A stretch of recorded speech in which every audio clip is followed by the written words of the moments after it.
All right, here we go on a fantastic fall Friday, live in the upstate.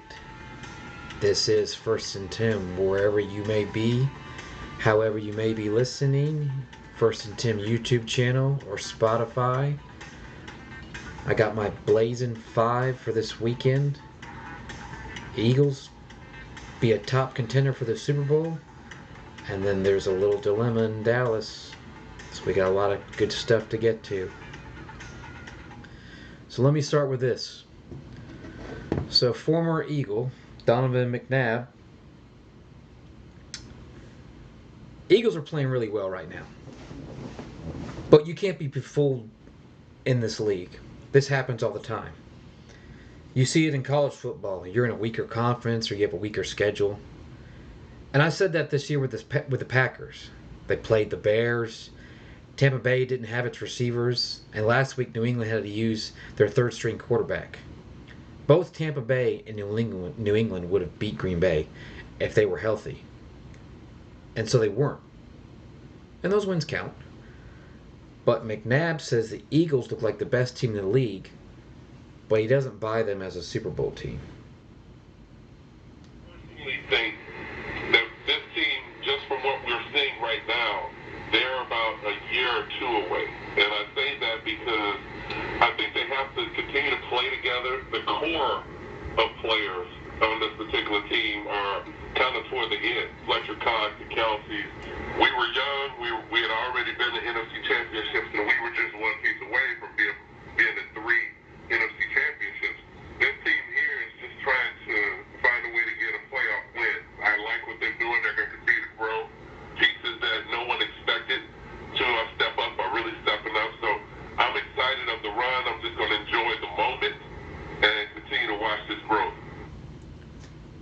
If you want to be brutally honest, in big sports like this, there's really only 4 teams that can win championships. Like in baseball this year, wild cards tonight. There's really only 4 contenders. Yankees, Dodgers, Astros, Braves. Mets don't have enough sticks. I thought early in the year it could happen, they won 100 games, but even their own fans have issues. They don't have enough sticks to win. Let's go to the NBA. Warriors, Bucks, Celtics, Clippers. We don't trust the Sixers. James Harden postseason. Yeah, that'll be great. Embiid health late. You can cross your fingers. They're not a championship team, but they can fool you like the Mets because they have their moments. They go on streaks, but they got flaws. It's the same in college football. There's 4 teams that are championship teams. Alabama, Georgia, Ohio State, Clemson. Michigan is too young at a quarterback, and I don't think they have the personnel of those 4. In the NFL, if you're brutally honest, I think there's 4 teams that can win it. Chiefs, Bills, that's obvious. The NFC is weak, so you have to count Brady and all those players with the Bucks. And the Niners are missing 5 high-end starters and still physically pushing everyone in the league around. When the Niners get healthy, it's the best roster in the league, and Jimmy G already made 1 Super Bowl, and the NFC wasn't much tougher when he made it. And it's wide open now. And then there's the Eagles. Like the Sixers and the Mets, they fool you.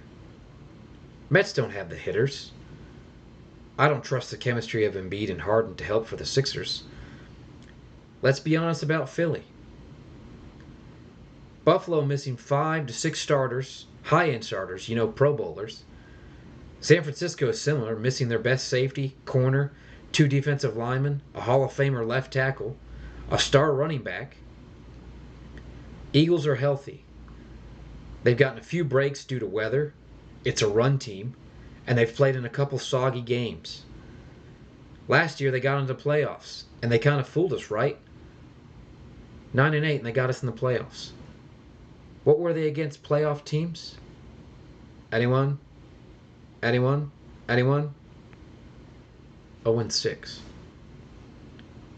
And at one point in that playoff game, they trailed 31-0. They're healthy. They've gotten a weather break, and they have yet to play from behind in the second half of a football game. We know Buffalo can play from way behind. We saw it against Baltimore. We know Kansas City can play from behind. We know Brady plays well behind. We've seen Jimmy G at Lambeau outplay Aaron Rodgers as an underdog. Philly is a great story. They've got great momentum and a great ascending player at quarterback. But a Super Bowl team holding Lombardi? There's usually 4, and there's always that one. The Sixers, the Mets, the Eagles, Michigan football. You kind of like watching, but deep down you know there's something you can't trust. This team got hammered in the playoffs last year. They haven't trailed in the second half. They've gotten weather breaks and way healthier than San Francisco, Buffalo, the Rams, or Tampa. Not that there's fool's gold. They win their division. I think they'll win 12 or 13 games. It's a real team. Nick Sirianni never won a playoff game. And we're going to put him in with Brady and Rodgers. Eventually Andy Reid. Josh Allen. Be patient. But not yet. Donovan McNabb was right. So there's a dilemma in Dallas. The Cowboys are favored as the underdog when they play the Rams this weekend. It's Fox's America Game of the Week at 4 p.m. Cooper Rush has won every single game since starting. And Michael Irvin shuts down the talk of the quarterback controversy between Dak and Cooper Rush. This week here, I want Cooper Rush to start. I don't care how healthy Dak is, because that's the best place we can go. If Cooper Rush wins, it helps us, because then we come back and say, man, we ain't even at full strength, and we beat the world champ. If Cooper Rush lose, then we still good, because we say we ain't even at full strength. When we get to full strength, we get beat up. But if Dak's in that game, and things go wrong, and we don't come up in, oh my God, Armageddon around here will start. So it's the right situation, the right thing, and absolutely when that gets real healthy, he gets back on the football field. Here's the thing with backups. Generally, now, Teddy Bridgewater isn't a backup. He's a starter. Like, he's currently a backup. He plays for Miami. He's not as good as Tua. Teddy, to me, is a starter on a lower-end team. Cooper Rush is a backup. Generally, the way it works with backups is that they're fine until week 4, 5, or 6 playing. Remember Kyle Allen had a winning streak in Carolina? Then all of a sudden you get 3 games of film. Like, nah, can't do that. Nah, can't do that. Nah, can't do that. Geno Smith is winning, but was drafted as a starter and was a starter. Cooper Rush has never been anyone's starter. Andy Dalton was. Geno Smith was. Maybe they're not as good as you project them to be. So when Geno, he's big. He can move. He's got an arm. Cooper is a backup. And there's an argument to be made. We have seen the absolute best of Geno. And now he faces the best corner in the league, the best defensive line, one of the best coaches. So right now it feels like Cooper and Dak. But we do know over the course of the season, Dak doesn't have high and lows as much. He's like a B-plus guy. Cooper is like a solid C-plus. Because there's not a ton of footage on him in film. I mean, he looks right now as a B. But he's not. He's a C. Prescott isn't going to lose his job regardless of how well Rush plays. They're not going to bench a $40 million quarterback. But good old Jerry is poking and stoking things, talking about how well unbeaten Cooper Rush has played lately. I say enough about how his play, what it possibly has done for this team this season, and to give us a chance to sit here after these last 3 ball games and maybe have the opportunity we got for the rest of the year. It's amazing, and it's far more than I could have ever expected. Yeah, we know, Jerry. You can't say it enough. In fact, you keep saying it over and over. But they announced yesterday the Rams lost another offensive line for the game against the Cowboys. And here comes Cooper Rush coming in as an underdog to really have a chance to beat the Rams. You realize the Rams are last in the NFL in big plays? Dead last. With McVay and Stafford. And Cooper Kupp. They're last. Below the Bears. So Dallas has another chance to tack on a win. But what does this do for Dak? Dak isn't going to lose his job to Rush. If you look at their schedule, if Dallas hangs with the Rams and beats them, Dak comes back at Philly, Detroit high-powered offense, then at Green Bay with Rodgers, and at the Vikings. The most brutal stretch of the year, and Dak got a bad scheduling break. He opened against Brady and lost, gets hurt, and comes back at the toughest stretch of the season. This is bad, but he's not going to lose his job. But what will it do for the die-hard, delusional, overly optimistic Dak fans for the Cowboys?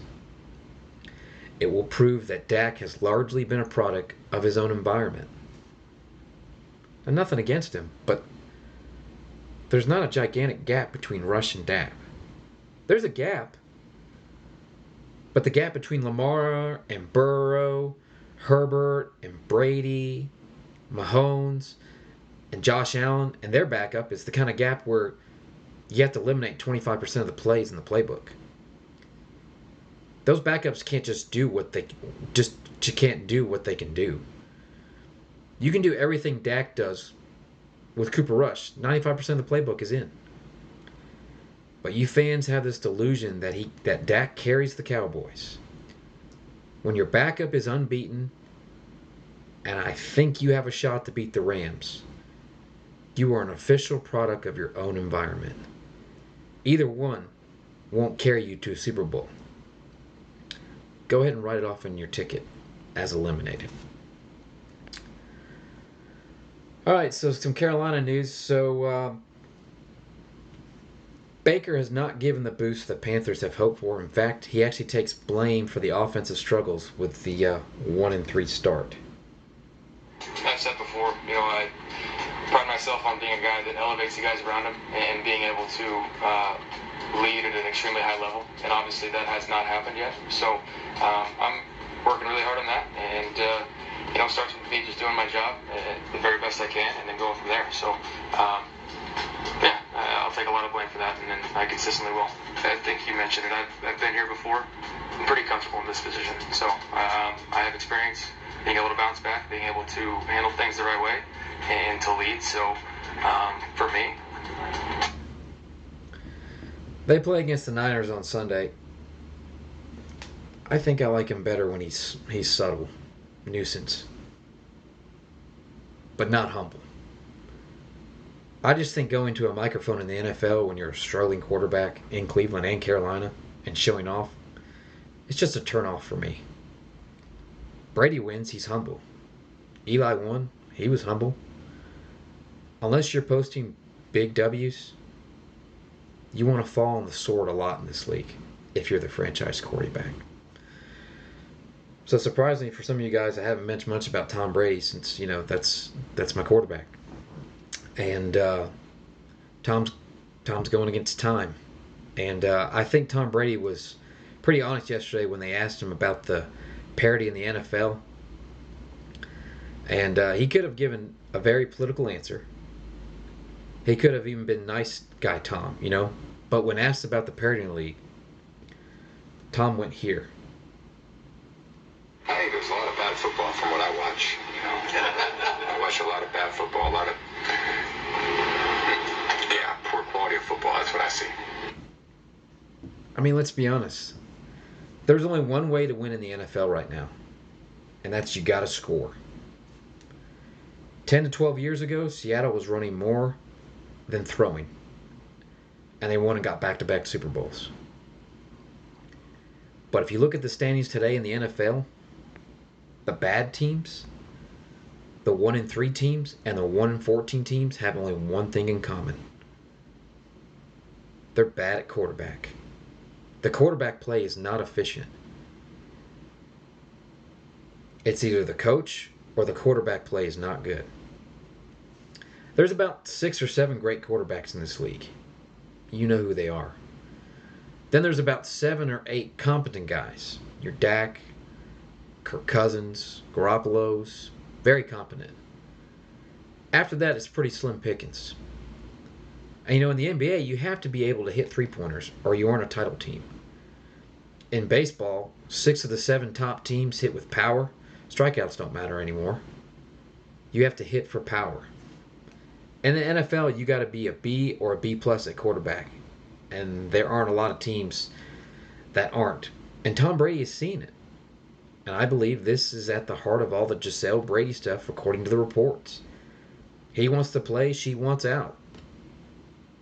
Looking around this league, and you heard him answer, there's a lot of bad football. And I'm still great. If he was in the AFC on a bad team, on a bad roster, like Houston, he'd be out. But Tom was looking around at this league, and we're making a lot of coordinators, head coaches who aren't Denver, where quarterbacks get drafted and rush them onto the field, and they have to play now. Justin Fields, probably not ready. There is a lot of shaky quarterback play, and Brady looking at it and saying, I'm going to retire for this? I mean, if somebody told Steph, you should retire, he's like, we just won a championship. I'm averaging 27 points a game. I'm still the best shooter and passer in the game. So I think he's telling you why there's some dysfunction in his life or some fissures. A lot of bad football. Well, we're playing really good football here. Finally, this evening, I've got my amazing Blazin 5. Let's see how I get right. So here we go. Let's blaze it up. All right, I got let's see here.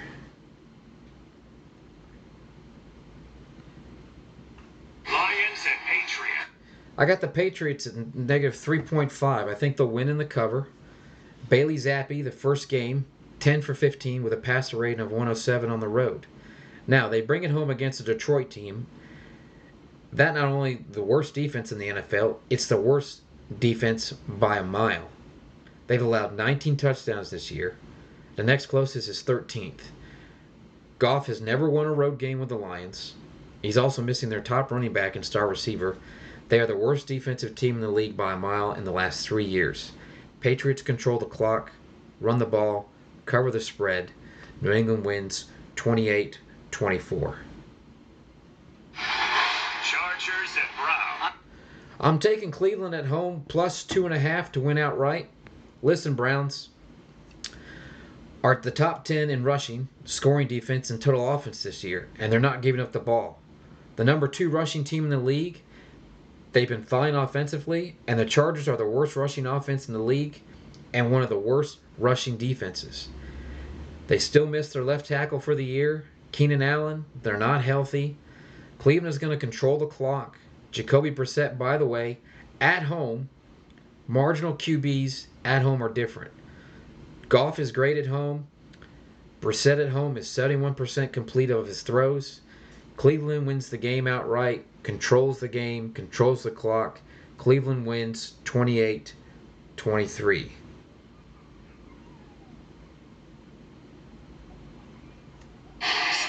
and Bills.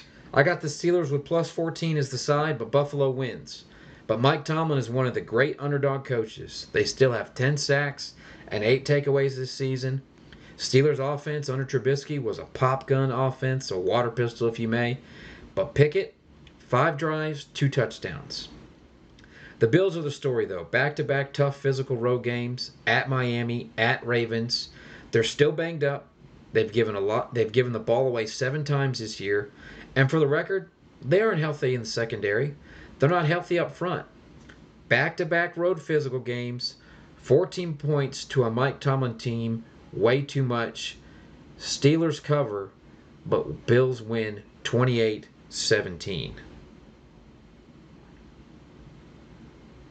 Cowboys and Rams. I got the Rams minus 5.5, and I kept going back and forth, so I'm taking Los Angeles. Here's why. McVay like Belichick, is a great win after coming off a loss, coach. 18-7 after a loss. By the way, Stafford isn't great, but he's completed 71% of his throws. Cowboys have 6 offensive touchdowns all year.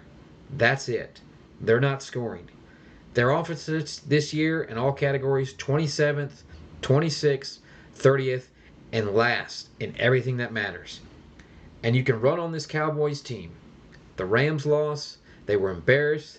They'll come back and play well at home. Cowboys don't have enough smoke to win this on the road. Rams win it and cover 28-20. Bengals and Ravens. Well, the Ravens have led the entire season. It's the second half is where they struggle. They have trailed for 9 minutes all year. They have the most takeaways in the league, and the Bengals, as you know it, can give it up. They have the number 3 scoring offense this season with Lamar Jackson. They just lost a couple of games late. The Bengals aren't able to run the ball. They won't be able to play keep away from Lamar. Burrow has been sacked 16 times, second most in the league. I think Cincinnati is a good team, but Baltimore has a great chance to be a great team this year, and they've led all but 9 minutes, and their only losses are Miami and Buffalo.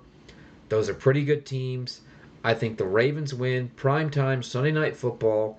They cover. It's a fantastic game and probably the best game of the week. 30-24 Ravens. I like some favorites this week. Rams and Ravens are favored, and so are the Patriots. So there you go. Thanks for listening, and if you're listening YouTube, hit the like and subscribe button. In the description column, I'll put my Spotify link for users as well. Hope you guys enjoy your weekend. We'll see you Monday. This is First and Tim.